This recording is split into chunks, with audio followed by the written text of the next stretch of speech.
अस्सलाम वालेकुम। वालेकुम सलाम। जी भाई, आपका नाम बताएं और कहाँ से बात कर रहे हैं आप? मैं डॉक्टर रिजवान बात कर रहा हूँ, मैं रांची का रहने वाला हूँ। माशाल्लाह, जी बताइए। जी, मैं शेख से ये सवाल करने चाहता था कि जो कुरान जब हम लोग पढ़ते हैं तो स्टार्टिंग में लिखा रहता है कि ये सूरह मक्की है या ये सूरह मदनी है, तो जी इसका क्या मतलब है?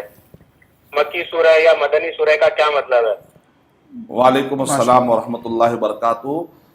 शेख इब्न उथैमीन रहमतुल्लाह अलैह सऊदी अरब में इस दौर के बहुत बड़े मुफस्सिर गुजरे हैं और फ़क़ीह भी हैं, मुहद्दिस भी हैं। तो इनकी किताब है तफसीर पर और उलूमुल कुरान पर, इन्होंने बड़ा अच्छा जमा किया है पूरे 1400 साल में जो कुछ भी। और जैसे इमाम ज़रकशी रहमतुल्लाह अलैह ने अल बुरहान में जो जमा किया, और इमाम सियूती रहमतुल्लाह अलैह ने अल इत्क़ान में जो जमा किया, और ख़ास तौर से मनाहिलुल इरफ़ान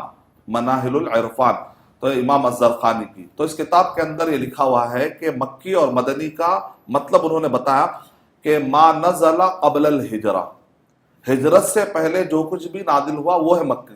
क्योंकि अल्लाह के नबी सल्लल्लाहु अलैहि वसल्लम मक्का में आप पैदा हुए, 40 साल के जब आप हुए तो नबी बनाया गया, 40 साल का नबी बनाया गया। नबी बनाए जाने से लेकर हिजरत मक्का छोड़ने तक अल्लाह के नबी सल्लल्लाहु अलैहि वसल्लम 13 साल मक्के में ही थे। गोया कि 53 ईयर्स आप मक्के में थे। 40 साल नबी बनाए जाने से पहले, नबी बनाए जाने के बाद 13 साल, 53 ईयर्स मक्के में। आखिरी के 10 साल अल्लाह के नबी सल्लल्लाहु अलैहि वसल्लम मदीना के अंदर थे। तो गोया कि 23 साल नबूवत मिलने के बाद 23 साल में 13 साल मक्के के, 10 साल मदीने के। तो अब जो अल्लाह के नबी सल्लल्लाहु अलैहि वसल्लम मक्के से मदीना जो गए, इसको हिजरत कहते हैं। हिजरत से पहले जो भी नादिल हुआ उसको मक्की कहते हैं।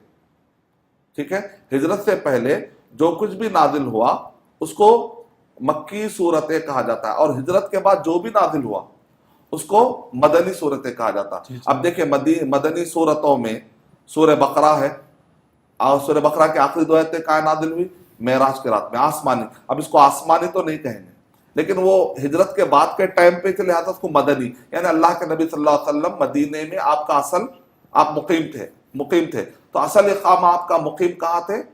मदीने में थे। तो उसकी बेस पर मदनी कह दिया गया। अगरचे के 2 आयतें कहाँ नादिल हुई? मेराज की रात में, आसमान में नादिल हुई। तो मक्की मदनी आसमानी नहीं कहेंगे, मदनी कहेंगे। इसी तरीके सूरह मायदा नंबर 5 के आयत नंबर 3 भी, अल-यौमा अकमलतु लकुम दीनकुम व अतममतु अलैकुम निअमती व रदीतु लकुमुल इस्लाम दीना। यह हज्जतुल वदा के मौके पर, हज के मौके, हज का मौसम, हज कहाँ पर अदा किया था? मक्के में। लेकिन उसके बाद उसको मक्की नहीं कहेंगे, मदनी कहेंगे। तो बहुत सिंपल कॉन्सेप्ट है। हिजरत से पहले जो भी नादिल हुआ वो मक्की है, हिजरत के बाद जो भी नादिल हुआ वो मदनी है। और इब्न उथैमीन रहमतुल्लाह अलैह कह रहे हैं कि मक्की और मदनी में फर्क करना है तो तुम देखोगे उसलूब और टॉपिक दोनों भी फर्क है। उसलूब, मक्के के सूरतों का जो उसलूब है अरबिक का, बहुत हाई लेवल की इल्मुल बलागा, इल्मुल बदी, हाई आर्टिकुलेट फॉर्म इस्तेमाल किया गया। और मदीने की जो अरबी है वो अरबी बहुत ही नॉर्मल और बहुत ही सलीस और बहुत ही आम फहम है।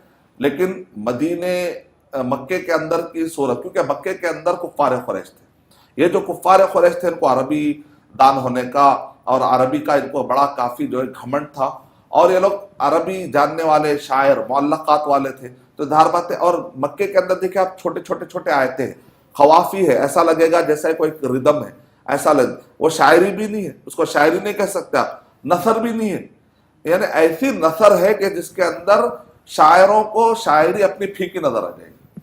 तो उसलूब के एतबार से, स्टाइल के एतबार से अरबी के स्टाइल में ही फर्क है, टॉपिक के एतबार से फर्क है। मक्के के अंदर जो टॉपिक है तौहीद, रिसालत, आखिरत, और मदीने के अंदर मसले मसाइल ज्यादा है।